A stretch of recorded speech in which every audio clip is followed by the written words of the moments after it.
my name is Maria Slavey, publisher of the Bunk Room magazine. And today I'm here with my daughter, Annika Slavey. She's also a bunk roomie.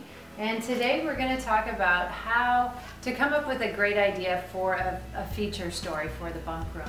So Annika, tell me who you're interviewing, who your next big interview is. I am interviewing Debbie Sterling. She is the founder, CEO, and creator of Goldie Blocks. It's a toy for little girls. It's a book and toy for engineering to help them kickstart their engineering thoughts.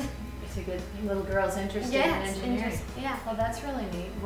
What was it that brought you to that idea?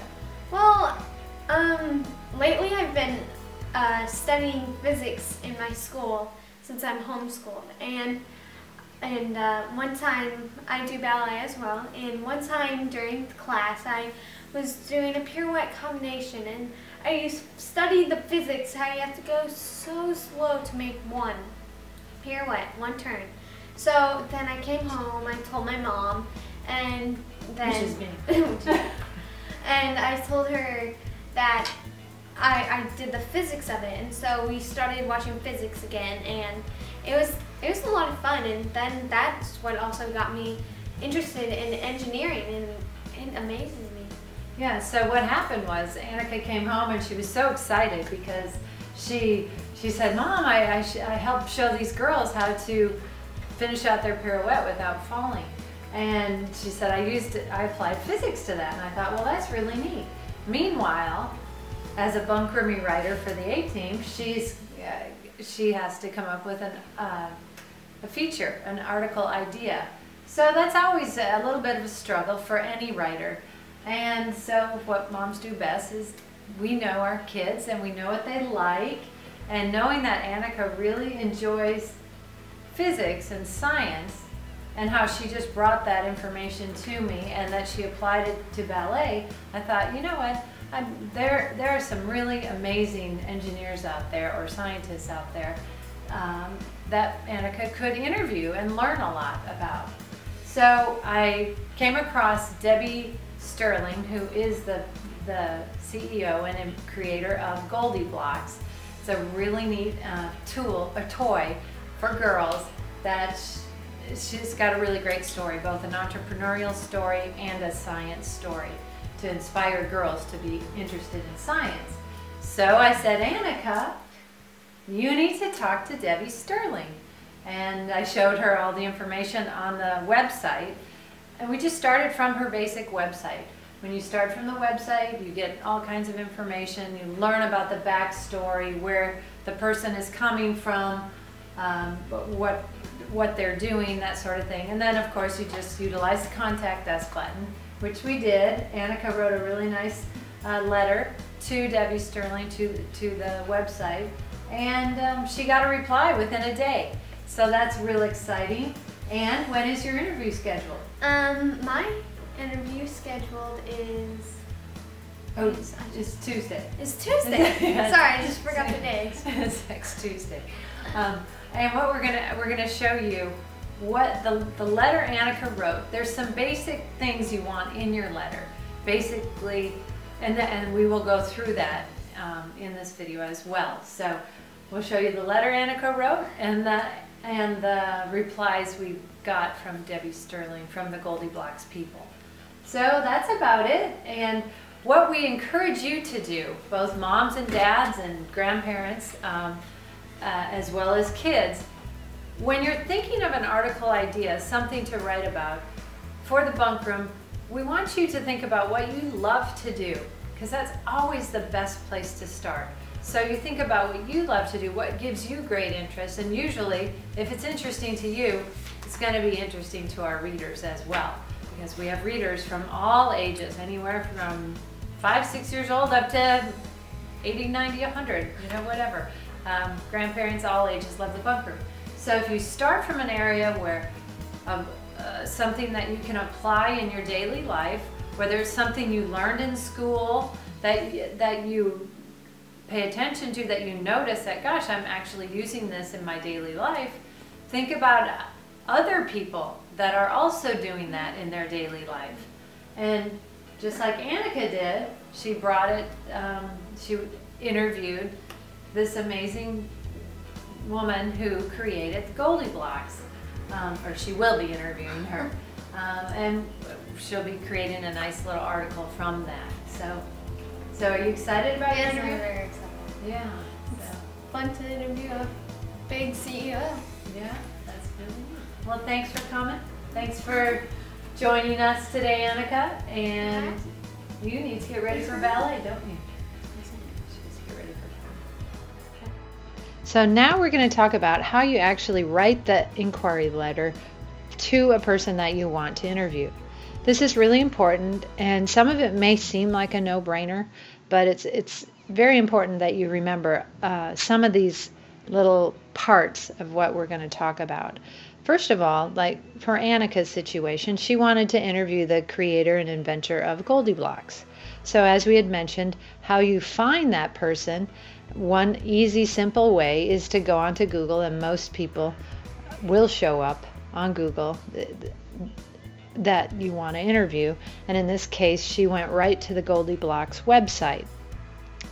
And then you simply go to the Contact Us section, and most websites have that. And that's where she had submitted this email. Now we're going to go over points within the email that are really important to remember, that are critical to whether or not you get a reply and how quickly. And even beyond this, there's not any hard, fast, exact things that you have to follow. However, there's a basic framework that I want to show you that you should follow.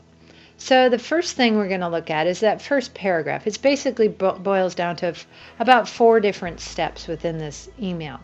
First thing you're going to do is introduce yourself and really be specific about who you are. In this case, Annika said she's 12 years old and she's an A-team writer for the Bunk Room magazine, which is written entirely by kids. Make sure you put that in there, because what that does is it establishes that you're a kid that wants to write an article about them in a legitimate magazine. As we say, we have readers online from all over the world and in print in 2 Florida markets. And by the way, as we grow the magazine and we have more markets, you'll know what those markets are. But what that does is it establishes some really great credibility for not only yourself as a writer for the Bunk Room, whether you're an A-team, a J-team, or a regular writer for the Bunk Room. It establishes credibility for you and the magazine in and of itself. So that's real important. The second and third paragraph are about the backstory. The backstory is about how you relate to the person that you want to interview. We've talked about how the fact that it's best and we like it, when you interview and talk to people that are interesting to you based on what you do in your life. In this case, Annika is interested in science and ballet and incorporating physics into her ballet and whatnot. And so we got the idea that she could interview an actual scientist, a person in the science field that actually is doing a business. She thought that was pretty neat. So that's how we found Goldie Blocks. But in this backstory, you describe how you relate to this person.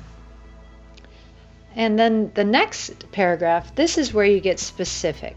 And this is where we call it the ask. You're actually asking them for an interview. And this sounds obvious, but so many times people forget that other people don't really know where you're coming from or what you want. You have to state it clearly, what it is that you want. And in this case, it says, Annika wrote, I would like to interview you for our magazine. So that was her ask. She was very clear on what she wanted. And then paragraph 4, this is the super specific call to action, leaving nothing for uncertainty. She's saying, please contact me at your earliest convenience. That's a kind and polite way of saying, I'd like to hear back from you.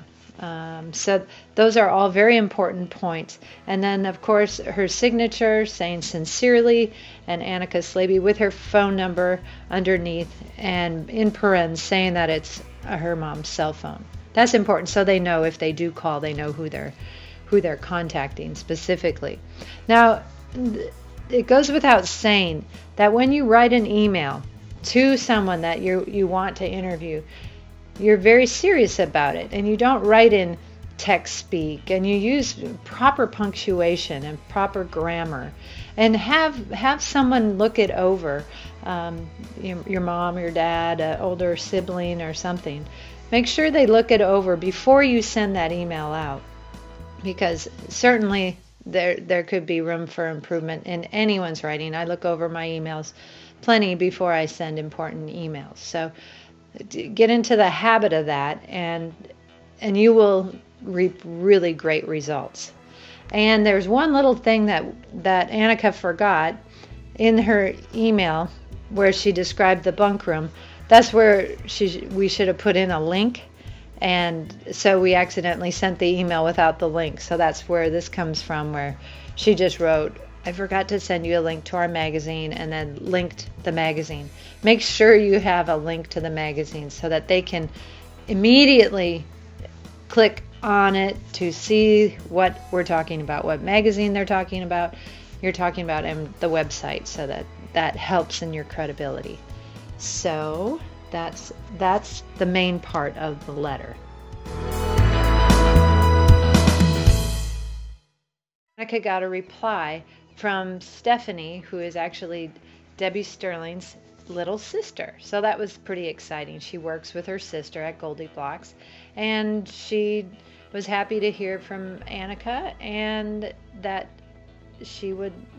Debbie would love to participate. So that was really exciting. Now the key here is when you get that email, you reply immediately as well. So now you see Annika's reply. She immediately replied. And it goes without saying to be enthusiastic. Show some enthusiasm.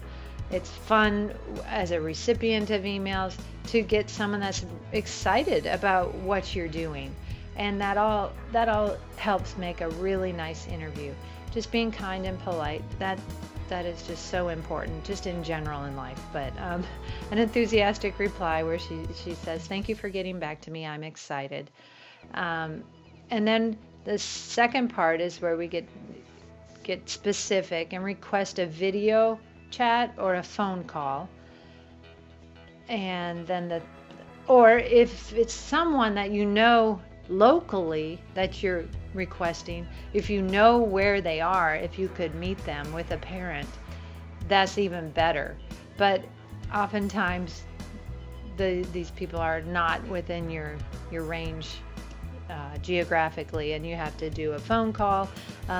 Better than a phone call is a video, because then you can have eye contact with your interviewee, so that's always better. But either way, request it specifically and schedule it.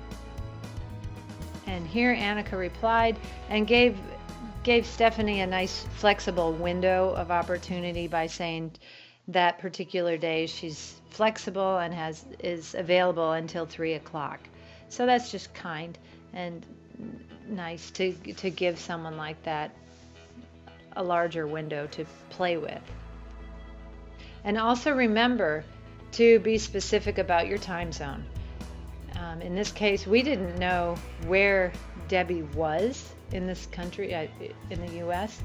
And in some cases, someone you might be interviewing may be in Europe or in Asia. You just, whoever it is you're interviewing, make sure that you specify your time zone. And we quickly got a reply from Stephanie, and yes, indeed, it was a good thing that we had specified the time zone, because they're on the West Coast, so our 1 o'clock is their 10 o'clock. So that's all really important. Put it on your calendar. Make sure you are there when you said you were going to be there, and before your interview, sending them an email the night before or the day before would be a really good idea. And then to finalize, just reply enthusiastically, and that confirms your interview. And as I said, the day before your interview, send them a quick email saying something enthusiastically that you're excited to speak to them, and confirm the time when you're meeting. And that's about it. And then you can have lots of fun. All right, so I hope you can apply these tips for when you're trying to figure out what to write about and obtaining the interview. So are you excited to do your interview and write that story? I'm excited. All right. Well, thanks so much for watching us, and we'll see you next time. Bye.